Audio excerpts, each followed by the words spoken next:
The chilly autumn breeze carried the scent of burning wood and moist earth as I walked along the familiar dirt path toward my grandfather's cottage. It had been many years since I visited this quiet village, tucked away from the busy city life I had grown accustomed to. My life had become a constant whirlwind of work and noise, filled with faceless strangers and missed opportunities to connect. But this place was different. The village, with its peaceful winding roads and open fields, was where I felt most connected to my roots and to my family. Above all else, I was here for my grandfather. As I reached the last bend, I saw his cottage, a humble wooden building surrounded by a garden that had grown untamed during his absence. His health had been declining recently, and my mother had insisted that someone check on him and stay for a while.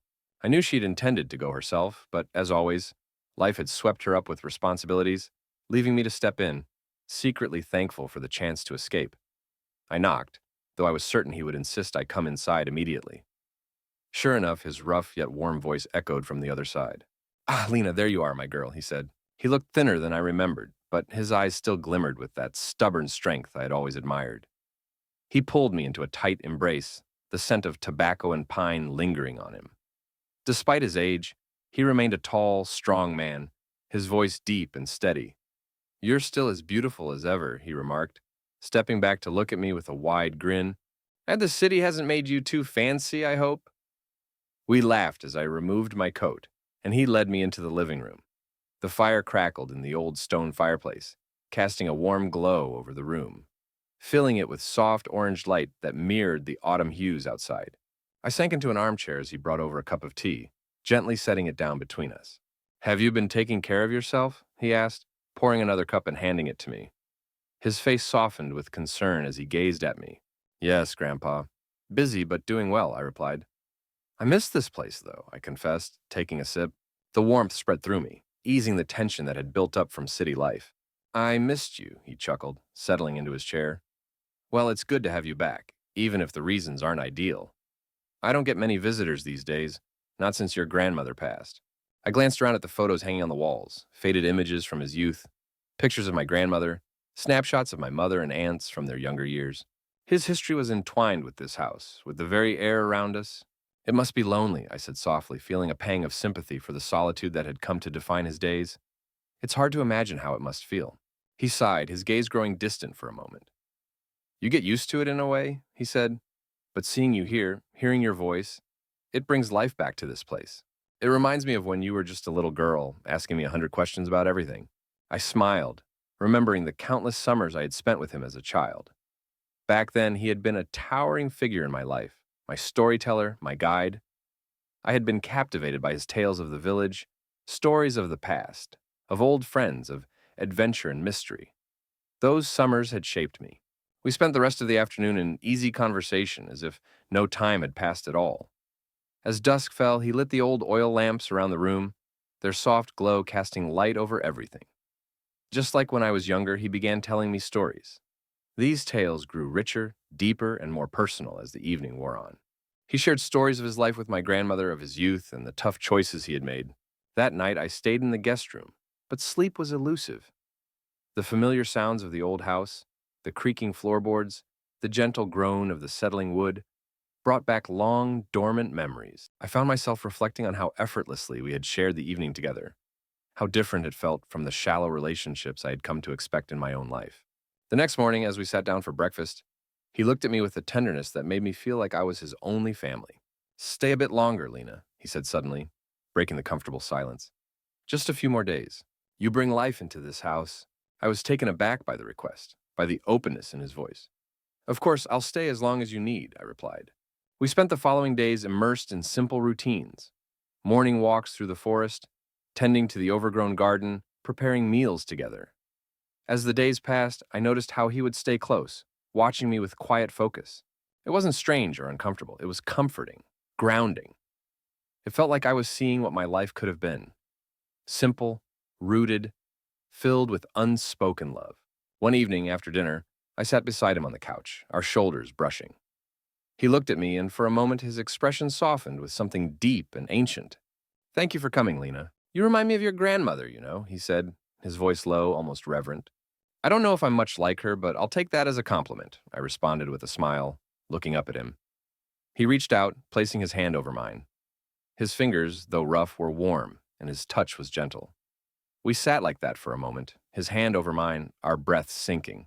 There was a bond between us that went beyond words, something unspoken but powerful. As the weeks passed, I grew to cherish every moment. I realized that perhaps I had found something I didn't know I was missing. A connection, a place where I truly belonged. The house, the village, the steady hum of life outside, all of it became part of me, drawing me in as naturally as the changing seasons. Eventually, I knew I would have to return to my life in the city. But even as I left, I carried with me a piece of my grandfather's love, his unwavering presence. That bond would live on, stronger than time or distance, rooted in shared memories, silences, and a love built on family and strengthened by the years between us. Our days together passed in a quiet rhythm, each one weaving us closer in a way I couldn't fully understand. The village felt like it was ours alone, the world shrinking down to just the two of us in that cozy cottage. As the cold settled in, the chill outside only made the warmth we shared inside feel more intense. We fell into a natural routine, as though we had always been together, each morning following the same simple rituals: breakfast, a walk through the frost-covered woods, and conversations about anything and everything. With each passing day, we shared a little more, delving deeper and unearthing memories that felt so precious they almost seemed like secrets. My grandfather had always been a mystery to me. Quiet, dignified, a man of few words. But now he was opening up in ways I had never seen. One evening, we sat together on the porch after dinner, wrapped in blankets, our breath mingling in the cold night air. The stars above were brighter than they ever were in the city, casting an ethereal glow over everything. "You know you've brought life back into this house, Lena," he said softly, his voice almost a whisper. I looked back at him, feeling a surge of warmth in my chest. "I feel the same way," I admitted. "It's peaceful here, being with you." He reached for my hand, covering it with his thumb tracing gentle circles over my knuckles. We sat in the silence, wrapped in a calm that didn't need any words. His presence grounded me, calming something restless within me. One afternoon, he suggested we go through the old family photo albums together. We spent hours sitting side by side on the floor, flipping through pages of faded memories. He told me stories about each photo.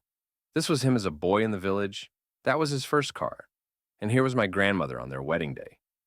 His voice softened when he spoke of her, his eyes distant, filled with a love that had only deepened over the years. He spoke of her in a way that made me see him not just as my grandfather, but as a man who had lived a full, rich life. Just as my grandfather had been, he was a man who had loved deeply and fully. As the afternoon faded into evening, I noticed his hand resting on my shoulder, a comforting weight that felt as familiar as my own heartbeat. I leaned into him, letting the closeness fill the room with a silent connection. We weren't just reminiscing, we were creating something new, something sacred that belonged only to us. That night, as I prepared for bed, he knocked softly on my door. "Mind if I come in for a moment?" he asked, his voice hesitant. "Of course," I said, sitting up. As he entered, he paused, looking almost shy, his hands tucked into his pockets. I gestured for him to sit beside me, and he lowered himself onto the bed. He looked at me, his eyes warm and kind, but there was a vulnerability in them that I had never seen before. You know," he began, "I never thought I'd have this again, Lena. This feeling of closeness, of home." His hand found mine, and I held it, feeling his fingers wrap around mine with quiet strength. "I feel the same," I whispered, my voice catching. "Being here with you, it's like coming home." I didn't realize how much I'd been missing. He smiled, a soft, almost wistful smile, and for a moment we simply looked at each other, letting the silence speak for us. The bond between us, the one that had grown over the past weeks, was deeper than anything I could name.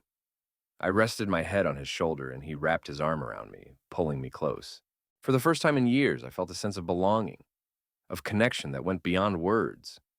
It was a closeness I had never experienced, a warmth that filled every corner of my heart. I closed my eyes, savoring the moment. For a while, we stayed like that, two souls drawn together, finding solace in each other's presence. The silence of the house wrapped around me like a blanket, but beneath it, I felt a restlessness, an unnameable pull that wouldn't let me sleep. I tossed and turned, the quiet only making my thoughts louder. Every creak of the old floorboards, every distant groan of the cottage settling into the cool night, reminded me of how close I had come to feeling completely at ease here. Yet something was still missing. Finally, after what felt like hours of futile attempts to sleep, I gave in to the urge that tugged at me. Slipping out of bed, I walked down the hall to his room. The door was slightly ajar, and I could see the warm glow of his bedside lamp spilling into the hallway. I hesitated, wondering if I should turn back, but that pull was too strong, urging me forward. I knocked softly, barely more than a tap, but he must have heard because his voice came through low and gentle. "Now come in." I pushed the door open, my heart fluttering. He was sitting up in bed, reading an old book, his glasses perched at the end of his nose. When he saw me standing there, a soft smile spread across his face, the kind that always made me feel like I was the most important person in his world. "I can't sleep?" he asked, his tone tender. I nodded, stepping into the room, suddenly feeling like a child again, seeking comfort. I kept thinking about our earlier conversation, and I wasn't sure why, but I just didn't want to be alone right now. He set his book aside and patted the space beside him on the bed. "Come sit with me." I crossed the room and sat down, folding my legs and resting against the headboard. There was something so natural, so easy, about being there with him. He reached over gently, placing a hand on my shoulder. A warmth spread through me, settling into that empty part of me that had felt so hollow for so long. "Sometimes," he said softly, his eyes distant, "when your grandmother was still here, we'd sit up late like this, talking until the sun began to rise." He chuckled, a bittersweet sound. "It was those quiet, late-night moments that made us feel closest." I smiled, leaning into his touch. "I think I know what you mean," I whispered, meeting his gaze. There was an unspoken understanding between us, a shared vulnerability that didn't need any words. Being there with him, in the stillness of the night, felt like finding something precious I hadn't even known I'd lost. He sighed, his gentle expression seeing right through to my heart. "You know, Lena, I may not be around forever, but I'm so grateful for these moments we have together. It's like you've given me a second chance to feel alive again." His words stirred something deep inside me, something raw and honest, and I found myself reaching out to place my hand over his. He looked down at our intertwined fingers, his thumb brushing over mine, and the room seemed charged with an unspoken intensity that both comforted and unsettled me. After a moment, he gently tugged my hand, pulling me closer. I leaned against him, resting my head on his shoulder as he wrapped his arm around me, holding me close. The warmth of his embrace, the steady beat of his heart beneath my cheek. It was all so familiar, so safe. You mean a lot to me, Grandpa," I murmured, my voice barely a whisper. "More than you probably know."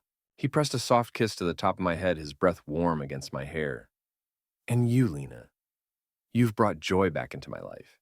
I thought I'd lost it forever." We stayed like that, wrapped in each other's warmth, the night stretching on in comfortable silence.